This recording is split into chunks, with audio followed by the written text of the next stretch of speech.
Hello yours, ఈరోజు నేను సందేశ్ చూపిస్తున్నాను. కోవా సందేశ్.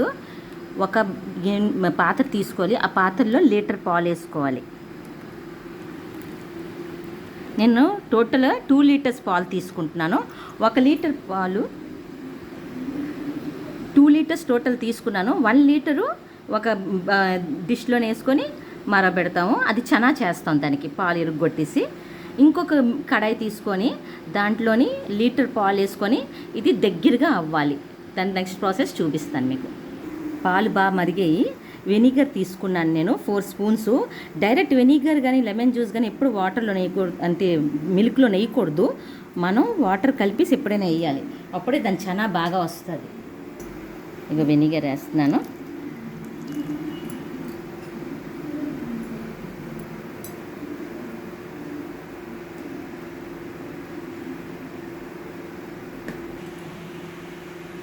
పాలు ఇలాగ ఇరిగిపోయి చనా ఇలా తయారైపోవాలి. మీకు మనం వడిగెట్టుకోవాలి. ఇంకో లీటర్ పాలు మనం తీసుకున్నాం. 1 లీటర్ మనం పాలు ఇరుగ్గొట్టి ఇంకొక లీటర్ పాలు మనం తీసుకున్నాం కదా. ఇది మరిగి మరిగి బాగా చిక్కదనం రావాలి. ఎప్పుడైనా ఇరిగిన తర్వాత మనం దానికి వడిగెట్టేసిన తర్వాత ఇమీడియట్గా మనం సలడ్ నీళ్ళు వేసుకోవాలి. ఎందుకంటే ఏ వెనిగర్ వేసినా ఏ లెమన్ జ్యూస్ వేసినా మనకి దాని స్మెల్ పోతుంది అనమాట. ఇక 2 to 3 టైమ్స్ బాగా కడుక్కోండి. బాగా కడిగితే మనకి దాని తాలూకా ఎసెన్స్ అంతా ఇదవుతుంది. తాడానికని మనం ఏదైనా బరువు అనేది వస్తువు దాని మీద పెట్టుకుంటే అది బాగా వచ్చేస్తుంది. మనకి మన చేసిన చనాలోని వాటర్ అంతా పోవడానికి ఏదైనా బరువుది పెట్టుకోవాలి దాని మీద. ఇంకా బాగా దగ్గరికి అవ్వాలి. ఆ పాలు మరుగుతున్న లోపల మనం ఈ చనా చేసుకుని చనా ఇలా మనం వేసుకుంటాం.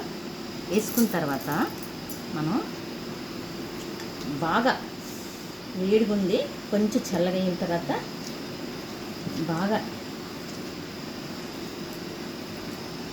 బాగా లంప్స్ లేకుండా స్మాష్ చేయాలి.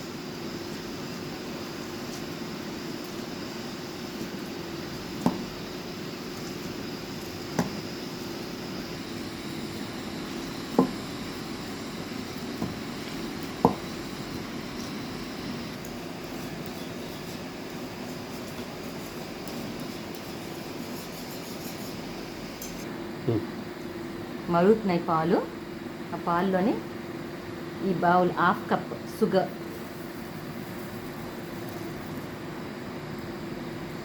తీసుకొని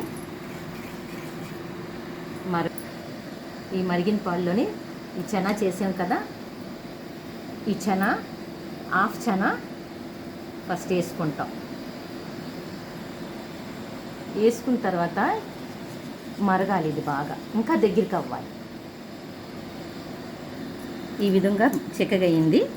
ఈ చెక్కగా అయిన దాంట్లోని మిగతా రిమైనింగ్ ఇది చనా కూడా వేసుకుంటాం.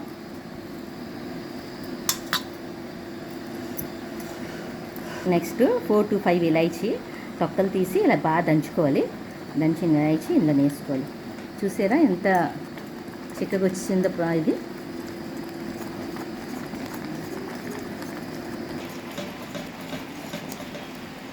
కొంచెం 1 టేబుల్ స్పూన్ నెయ్యి వేసుకొని దాంట్లో జీడిపప్పు వేసుకుంటాం.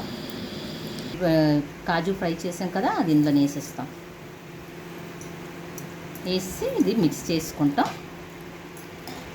ఇది బౌల్ తీసుకొని సెట్ అయిన వరకు ఫ్రీజర్లో పెడతాం. ఒక 1/2 అవర్. ఇది బాగా సెట్ అయిపోతే అప్పుడు మీకు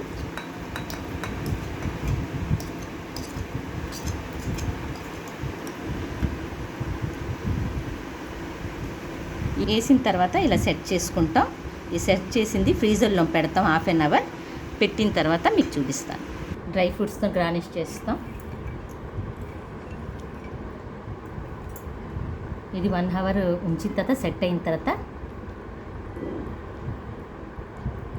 ఈ విధంగా వస్తుంది.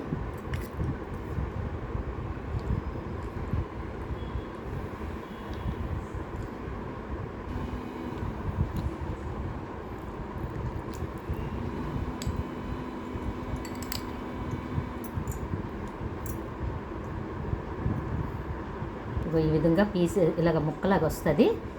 చాలా బాగుంటుంది చనా సందేశ్.